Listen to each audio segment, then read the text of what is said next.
ஜெய் ஸ்ரீ மாத்திரை நமக ஜெய் குருத ஜெய் குரு பிரசரம். நமஸ்காரம். நான் கரூர்லேருந்து வல்சலா பணிக்கர், பிரசன்ன ஜோதிடர். இன்னைக்கு நம்ம தை மாத பலன்கள் சிம்ம ராசிக்கு எப்படி இருக்குன்னு பார்க்க போகிறோம். இந்த தை மாதம் எப்போ பிறக்குது அப்படின்னா 14/1/2026 புதன்கிழமை பகல் 3:07 அனுஷ நட்சத்திரத்தில் இந்த மாதம் பிறக்குதுங்க. இந்த மாதம் இப்போ நான் சொல்கிறது திருக்கணிதப்படி பார்த்தீங்கன்னா 14ஆம் தேதியே சூரியன் தனுசு ராசியிலேருந்து மகர ராசிக்கு போயிடுறாரு. அப்போ மகர ராசிக்கு எப்போ சூரியன் பிரவேசம் பண்ணுறாரோ அதுதான் தை மாதமாக கருதப்படுது. ஸோ அதனால் அதாவது புதன்கிழமை பகல் 3:07 இந்த மாதம் பிறந்துருது. இந்த மாதத்தை பொறுத்த வரைக்கும் உங்களுக்கு எப்படி இருக்கும் அப்படின்னா ரொம்ப நிறைய நல்ல விஷயங்கள் நடக்க போகுது. அதாவது உங்களோட உழைப்புக்கு என்ன பலனோ அது கட்டாயம் கிடச்சிரும். அதில் கவலையப்படாதீங்க. வழக்கம் போல் அதாவது நீங்களா உங்களை செல்ஃப் மோட்டிவேட் பண்ணிக்கிட்டே இருக்கணும். அவ்வளோதான். எடுக்கக்கூடிய ஒவ்வொரு விஷயத்துலையும் கவனமாக இருந்துக்கணும். ஆனால் காசு பணம் நீங்கள் எந்த அளவுக்கு உழைப்பு போடுறீங்களோ அந்த அளவுக்கு கட்டாயம் உங்களுக்கு வந்துடும். அதுல அதாவது உழைப்புக்கேற்ற ஊதியம் அப்படிங்கிறது உறுதியாக உங்களுக்கு உண்டு. பெரிய லெவலில் அதிர்ஷ்டம் அப்படிங்கிறது இப்போதைக்கு நீங்கள் எதிர்பார்க்காதீங்க. 6ஆம் இடத்துல உங்களுடைய ராசி அதிபதி இருக்காரு. அதனால தான் கடுமையான உழைப்பை போடுங்க நான் சொல்கிறேன். அதே மாதிரி திடீர் வெளியூர் பிரயாணங்கள் உங்களுக்கு இருக்குது. நிறைய மாற்றங்கள் இருக்குது. ஆனால் எல்லாமே நன்மைகளாக தான் இருக்குது. உங்களுக்கு கெடுபலன் அப்படிங்கிறது குறைவு தான், உங்களுக்கு குறைவு தான். அதனால் கவலைப்படாதீங்க. தொழில் ரீதியாக எப்படி இருக்குது அப்படின்னா 10 குடையவர் 6ஆம் இடத்துல. தொழில் தொடங்கிட்டோம் அப்படின்னு நம்ம அப்படியே உட்காந்துக்கிட்டே இருந்தோம்னா வேலைக்கு ஆகாது. அதுக்காக நீங்கள் உழைக்கணும். ஏன்னா 10 குடைய சுக்கிரன் 6ஆம் இடத்துல இருக்காரு. எப்போ இந்த மாதம் நீங்கள் முதலாளியாக இல்லாமல் ஒரு கடும் உழைப்பாளியாக இருந்தால் கை மேலே காசு எவ்வளோ நீங்கள் நினைக்கிறீங்களோ அத்தனை வரும். எனக்கு அஷ்டமத்து சனி இருக்குங்க, ராகு கேது பிரச்சனை வேற இருக்குங்க அப்படிங்கிறீங்களா? அது இருந்துட்டு போகுது, ஒரு பிரச்சனை இல்லை. அஷ்டமத்து சனிக்கு நான் ஆல்ரெடி பரிகாரம் சொன்னது தான், வேணா இப்பயும் நான் சொல்கிறேன். ஆஞ்சநேயர் வழிபாடு பண்ணுங்க. ராகு காலத்தில் கால பைரவர் வழிபாடு பண்ணுங்க, காளி வழிபாடு பண்ணுங்க. இதெல்லாம் உங்களுக்கு அஷ்டமத் சனியிலிருந்து காப்பாற்றும். சரிங்க. கேது இருக்காருங்க ராசியில், விநாயகர் வழிபாடு பண்ணுங்க. இதுவே போதுமானது. இதுக்கு மேலே குலதெய்வ வழிபாடு கட்டாயம் பண்ணணும். அவ்வளோதான். இந்த பரிகாரங்கள் செஞ்சாலே உங்களுக்கு நீங்கள் நினச்சதை விட பெரிய லெவலில் நல்ல பலன்கள் கிடைக்கும். அஷ்டமத்து சனியில் எல்லாருமே கெட்டு போயிட்டாங்களா, எல்லாருமே ஃபெயிலியர் ஆயிட்டாங்களா? கிடையவே கிடையாது. நீங்கள் என்ன விஷயங்கள் செஞ்சாலும் நீங்கள் செஞ்ச விஷயங்களுக்கு தகுந்த மாதிரி தான் உங்களுக்கு பலாபலன் கிடைக்கும். என்ன தட்டி போகும், தாமதமாகும். இப்போது நீங்கள் ஒரு விஷயத்தை செய்கிறீங்க அப்படின்னா அது நல்ல டைமாக இருக்கும்போது உடனடியாக கிடச்சிரும், எடுக்கும்போதே கிடச்சிரும்.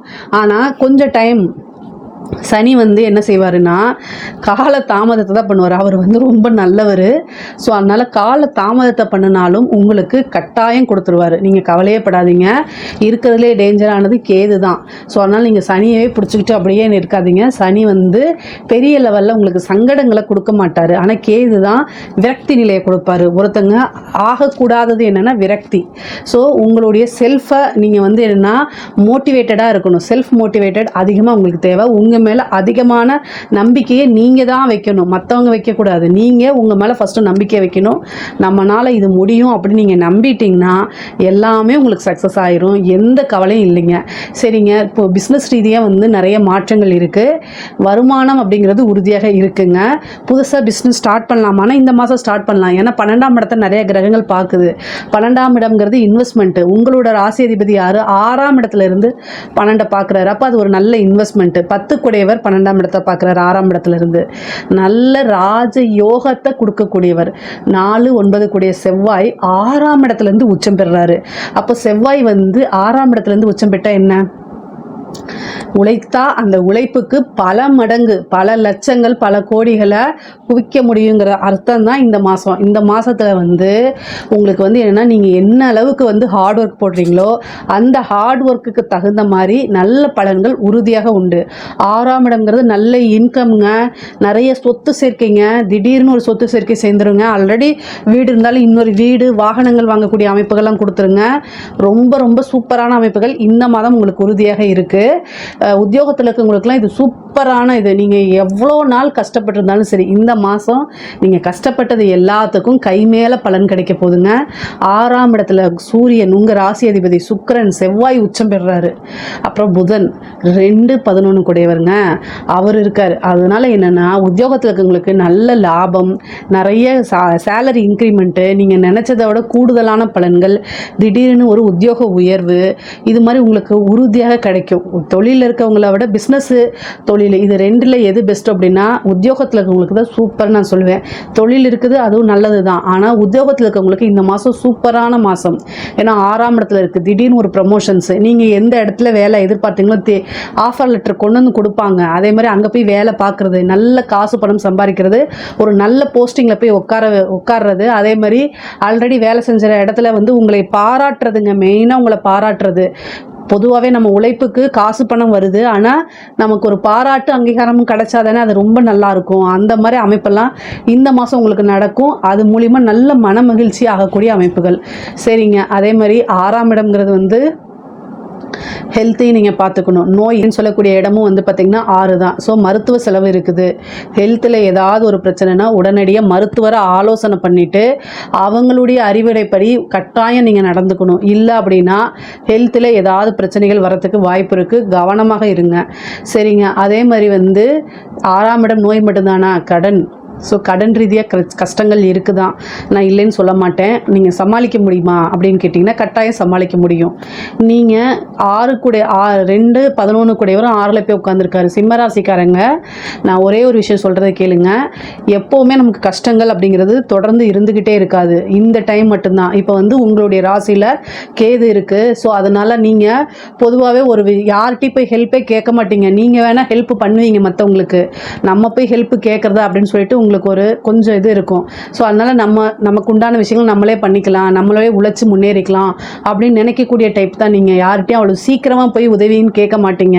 ஸோ நீங்கள் என்னென்னா இந்த டைமில் நீங்கள் மற்றவங்களுக்கு உதவி செஞ்சதெல்லாம் மறந்துட்டு நான் கடன் கொடுத்தேன் நீ கொடுக்க மாட்டேன்னு உங்ககிட்ட வந்து கேட்பாங்க. அதனால் மன சங்கடங்கள், அவமானங்கள் இதெல்லாமே வரத்தான் செய்யும். இதெல்லாம் ஒரு படிப்பினையே எடுத்துக்கணும். தயவு செய்து சொல்கிறேன், இதெல்லாமே வந்து கஷ்டங்களாக நினைக்காதீங்க. நீங்கள் உங்களுக்கு ஒரு பாடமாக நினச்சிக்கோங்க. கேது வந்து பார்த்திங்கன்னா சந்திரன் கூட சேரும்போது என்னென்னா மன இறுக்கங்களை அதிகமாக கொடுப்பாரு, கவலைகளை அதிகமாக கொடுத்துருவார். அது என்ன எப்படி சூழ்நிலை வந்துடும் தெரியுமா? நம்மளுடைய நிலைமை அவ்வளோதானா, இனிமேல் இப்படி தான் இருக்குமா, வாழலாமா வேண்டாமா அப்படின்னு ஒரு மன நெருக்கடியை கொடுத்துருவார். ஸோ இது எல்லாத்துலேருந்து மீண்டு வர முடியும். கொஞ்ச நாள் தான், இவ்வளோ நாள் கிராஸ் பண்ணிட்டீங்க, கொஞ்ச நாள் தான். நீங்கள் கட்டாயம் சாதிப்பீங்க. உங்களுக்கு அமைப்பு ரொம்ப ரொம்ப சூப்பராக இருக்குது. இங்கே பாருங்க, எவ்வளோ சூழ்நிலையாக இருந்தாலும் குரு 11ல் இருக்காரு. உங்களுக்கு அதிர்ஷ்டம் அப்படிங்கிறது அதுதான். 11ல் குரு இருந்து 5 பார்க்குறாருங்க. நீங்கள் கும்பிடுற தெய்வம் கட்டாயம் உங்களை வந்து கைவிடாது, நல்ல அமைப்புகளாக உங்களுக்கு மாற்றி கொடுக்கும். நீங்கள் கவலையப்படாதீங்க, தெய்வத்தை வணங்குங்க. நீங்கள் பிரச்சனைகள் இருக்கும்போது என்னடா அது நமக்கு தெய்வம் வேலையை செய்ய மாட்டேங்குன்னு நீங்கள் நினச்சிட்டு இருப்பீங்க. அங்கே வேற ஒரு விஷயங்கள் நடக்க வேண்டியதை தெய்வம் இந்த மாதிரி உங்களுக்கு குறைச்சி கொடுக்குது. அதை தயவு செய்து நம்புங்க. நிஜமாலுமே சொல்கிறேன், உங்கள் நிலைமை வந்து கட்டாயம் மாறிடும். ஸோ அதனால் எதுக்குமே நீங்கள் கவலைப்படாமல் இருங்க. கடன் அடையணும் அப்படின்னா சண்முகரை வழிபாடு பண்ணுங்கள், ஷடாக்ஷர தீபம் போடுங்க, ஷடாக்ஷர வழிபாடு பண்ணுங்கள். இதெல்லாமே உங்களுக்கு பெரிய லெவலில் ஹெல்ப் பண்ணுங்க. யாருக்காவது ஏதாவது தேவைப்பட்டுச்சு அப்படின்னா கமெண்ட்ஸில் கேளுங்க, நான் ஆன்சர் பண்ணுறேன். கடன் ரீதியாக இருக்கக்கூடிய பிரச்சனைகளை எப்படி சார்ட் அவுட் பண்ணுறது அப்படிங்கிறத நான் சொல்லிக் கொடுக்குறேன். ஆனால் ஹெல்த்தில் ரொம்ப அக்கறையாக இருக்கணும். நீங்கள் ஹெல்த் கேர் பண்ணிக்கோங்க, செல்ஃபாக மோட்டிவேட் பண்ணிக்கோங்க. இதையும் கடந்து போகுங்கிற வார்த்தை சொல்லிகிட்டே இருங்க. நீங்கள் கட்டாயம் நீங்கள் வந்து ஒரு விஷயங்களை எடுத்தீங்க அப்படின்னா அதை சாதிச்சே தான் தெரிவிங்க. கட்டாயம் நீங்கள் அதை சாதிச்சிருவீங்க. அதனால் நீங்கள் கவலையப்படாதீங்க. பெண்களுக்கு இங்கே பாருங்கள், உங்களுடைய ராசியில் கேது, 7ல் ராகு இருக்குது, 6ஆம் இடத்துல வேற கிரகங்கள் இருக்குது. பொதுவாகவே நான் சொல்கிறேன், சிம்ம ராசிக்காரங்க கணவனாக இருந்தால் மனைவியும், மனைவியாக இருந்தால் கணவனும் ஒருவர் அனுசரித்து போகணும். மற்ற நாள் இல்லாமல் இந்த நாளில் தான் உங்களுக்கு கோபம் அதிகமாக வரும். ஏன்னா 6ல் செவ்வாய் உச்சமாகிறாரு. ஸோ சாதாரண விஷயத்துக்கே டக்குன்னு டெம்ட் ஆவீங்க. அப்படியே கடுப்பு வரும், சண்டை போடுவீங்க. நீங்கள் சண்டையே போட மாட்டீங்கன்னு இருந்தால் கூட இந்த மாதம் சண்டை போடுவீங்க, கோவம் வரும். ஸோ அதனால் கோச்சிக்கிட்டு பேசாமலாம் இருக்காதீங்க. கோவம் வந்துச்சுன்னா ஒரே நிமிஷத்தில் மாறிடணும், டக்குன்னு வந்துடணும். அதுதான் நல்லது. பெண்களும் ரொம்ப அட்ஜஸ்ட் பண்ணி போங்க. கணவருடைய தேக ஆரோக்கியத்தில் கவனமாக இருங்க. கணவர்கிட்ட அட்ஜஸ்ட் பண்ணி போங்க. சிம்மராசிக்காரங்களே, தயவு செய்து கணவர்கிட்ட அட்ஜஸ்ட் பண்ணி போங்க. இல்லை அப்படின்னா அது ஒரு பெரிய சண்டை சச்சரவுகள், 3ஆம் நபர்களுடைய தலையீடு வரும். அதுக்கு தான் கணவர்கிட்ட அட்ஜஸ்ட் பண்ணி போங்க நான் சொல்கிறது. 3ஆம் நபர்களுடைய தலையீடுகள்லாம் வரும். அதனால் கவனமாக இருக்கணும். பொதுவாகவே உங்கள் மேலே தப்பு இருக்கோ இல்லையோ, சாரின்னு ஒரு வார்த்தையை கேட்டுட்டு அந்த இடத்துலேருந்து மூவ் ஆன் பண்ணி போயிருங்க. அப்போ தான் என்ன ஆகும் தெரியுங்களா, வேற ஒரு நபரோட தலையீடு வராது, கோர்ட்டு கேஸு பஞ்சாயத்துன்னு போகாது, எல்லாமே உங்களுக்கு சுமூகமாக முடியும். இல்லை அப்படின்னா பிரச்சனைகள் ஆகும். அதே நேரத்தில் வந்து பார்த்திங்கன்னா வருமானங்கள் அதிகரிக்கும். உங்களுக்கு நல்ல அமைப்புகள் இருக்குது, சொத்து சேர்க்கை இருக்குது, கூடுதலான சொத்து சேர்க்கை இருக்குது, வண்டி வாகனங்கள் வாங்கக்கூடிய அமைப்புகள்லாம் இருக்குது. 7ல் ராகு இருக்குது, திடீர்னு ஒரு அதிர்ஷ்டம் தேடி வரதுக்கு உண்டான அமைப்புகள் கிரகங்கள் இருக்குது. அஷ்டமத்து சனி மாங்கல்ய ஸ்தானத்தில் இருக்கனால நீங்கள் என்னென்னா கணவருடைய ஆரோக்கியத்தில் கவனமாக இருக்கணும். உங்களுடைய பேரில் வந்து பார்த்திங்கன்னா ஏதாவது களங்கங்கள் விளைவிக்கிறதுனே சில ஆட்கள் வருவாங்க, அவங்க கிட்டேருந்து தள்ளி இருங்க. பொதுவாகவே மனசை கஷ்டப்படுத்தக்கூடிய நபர்கள்கிட்ட இருந்து அவங்கள விலக்கி வைக்கணும், இல்லைன்னா நீங்கள் விலகி வந்துடணும். இதில் ரெண்டில் ஏதாவது என்ன உங்களுக்கு பாசிபிளோ அதை செய்யுங்க. முக்கியமாக வந்து சிம்மராசிக்காரங்க என்ன பண்ணணும் அப்படின்னா, உங்கள் மனசு ஆல்ரெடி உங்களுக்கு நீங்களே கஷ்டமாக இருக்கீங்க, இன்னும் உங்களை டிமோட் பண்ணுறவங்கள கட் பண்ணி விடுங்க. பெண்களாக இருந்துச்சு அப்படின்னா அஷ்டமத்தில் கிரகங்கள் இருக்குது, 6 கிரகங்கள் இருக்குது, நீங்கள் கரெக்டாக இருப்பீங்க. ஆனால் உங்கள் பேரை மிஸ்யூஸ் பண்ணி உங்கள் மேலே வதந்திகளை ஏற்படுத்தி விட்டு உங்களை கெடுக்கணுன்னே சில பேர் வருவாங்க. அதெல்லாம் கண்டு காணாமல் மூவ் ஆன் பண்ணி வந்துக்கிட்டே இருங்க. அங்கேயே ஸ்டக் ஆகிட்டிங்கன்னா அதுதான் அவங்களுக்கு வேணும். ஸோ அவங்களுக்கு வேணுங்கிறத நீங்கள் தயவு செய்து செய்யாதீங்க. நீங்கள் உண்டு, உங்கள் ஃபேமிலி உண்டு, உங்களோட வாழ்க்கையில் முன்னேற்றம் உண்டு. சம்பாதிப்பது எப்படி, இதில் மட்டும் கான்சன்ட்ரேட் பண்ணுங்கள், மிகப்பெரிய லெவலில் வந்துடுவீங்க. படிக்கக்கூடிய குழந்தைங்களுக்கு படிப்பில் ஞாபகத்திறன் குறைஞ்சிரும், படிக்கக்கூடிய எண்ணங்கள் வராது, அலட்சிய போக்கு வரும். ஏன்னா இதில் உங்களுடைய ராசியிலே கேது இருக்குது, அதனால அலட்சிய போக்கு வரும். இந்த மாதிரி அமைப்புகள் இருக்குது. 4 குடையவர் போய் மறைஞ்சிட்டாரு, குரு அனுகிரகம் 4ஆம் இடத்துக்கு இல்லை. இதனால் என்னென்னா ரொம்ப கன்ஃபியூஸாக இருப்பீங்க. பேரண்ட்ஸ் வந்து ஹயகிரீவர் வழிபாடு பண்ணணும், குழந்தைங்களை கூட்டு போய் ஹயகிரீவர் வழிபாடு, சரஸ்வதி வழிபாடெல்லாம் பண்ணுங்கள். அப்போ தான் படிப்பில் ஆர்வம் வரும். படிக்கிறதுக்கு முன்னாடி ப்ரேயர்ஸ் பண்ணுங்கள், படித்தாதான் நமக்கு லைஃப்னு உணர்ந்து படிங்க, நல்ல லெவலுக்கு வந்துடுவீங்க. ஆனால் கட்டாயம் உங்களுடைய கையில் தான் இருக்குது, எல்லாமே வந்து உங்களுடைய கையில் தான் இருக்குது. அதே மாதிரி வந்து உயர்கல்வி படிக்கிறவங்களுக்குலாம் நல்ல இடத்துல பிளேஸ்மெண்ட் கிடைக்குமானா, நீங்கள் ஹார்ட் ஒர்க் போடுற அளவுக்கு கிடைக்காது, ஆனால் தாமதமாக கிடைக்கும். அதுக்காக நீங்கள் வருத்தப்பட வேண்டாம். இஷ்ட தெய்வ வழிபாடுகள்லாம் பண்ணிக்கங்க. இந்த தெய்வத்துடைய அனுகிரகமும் கிரகங்களுடைய பிளெஸிங்ஸும் தெய்வத்துடைய பிளெஸிங்ஸும் இருந்துச்சுன்னா நீங்கள் நினைக்கிறது உடனே நடக்கும். இல்லைன்னா கொஞ்சம் கால தாமதமாகி கிடைக்கும், ஆனால் கிடைச்சிரும். கிடைக்காமலாம் போகாது. நீங்கள் எதிர்பார்த்த விஷயங்கள் கிடைக்காது, கிடைக்கக்கூடிய நேரத்தில் கிடைக்காதே தவிர கட்டாயம் கிடைக்கும் அப்படின்னா கிடைக்கும் தான், நீங்கள் கவலையப்படாதீங்க. அதே மாதிரி இந்த கோர்ட்டு கேஸ் வழக்குகளில் பிரச்சனைகளில் உங்களுக்கு சாதகமாக மாறுறதுக்கு உண்டான அமைப்பு இருக்குது. ஏன்னா உங்களுக்கு பாக்கியாதிபதி 6ஆம் இடத்துல இருக்கார். அதனால் கோர்ட்டு கேஸு பிரச்சனைகள் இருந்து உங்களுக்கு சாதகமான மாறுறதும், உங்கள் சைடு ஃபேவராக ஆகிறதும், உங்கள் மேலே கேஸ் இருக்கிறது உங்களுக்கு ஃபேவராக மாறுறதுக்கு உண்டான அமைப்புகள் இருக்குது. உயில் சொத்துக்களில் இருந்தது திடீர்னு ஒரு அதிர்ஷ்டமாக மாறி உங்களுக்கு வர்றதும், பினாமி சொத்துக்கள் உங்களுக்கு ஒரு அதிர்ஷ்டமாக மாறி வர்றது, இதெல்லாம் அமைப்புகள் இருக்குது. திடீர்னு காசு பணம் வரும்.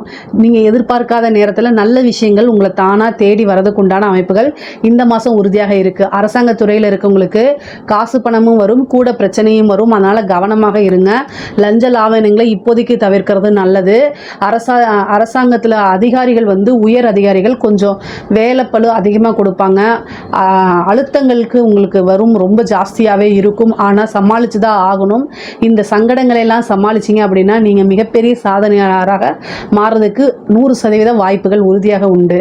கலைத்துறையில் இருக்கிறவங்களுக்கு முன்னேற்றங்கள், காசு பணம் சம்பாதிப்பு இருக்கும்.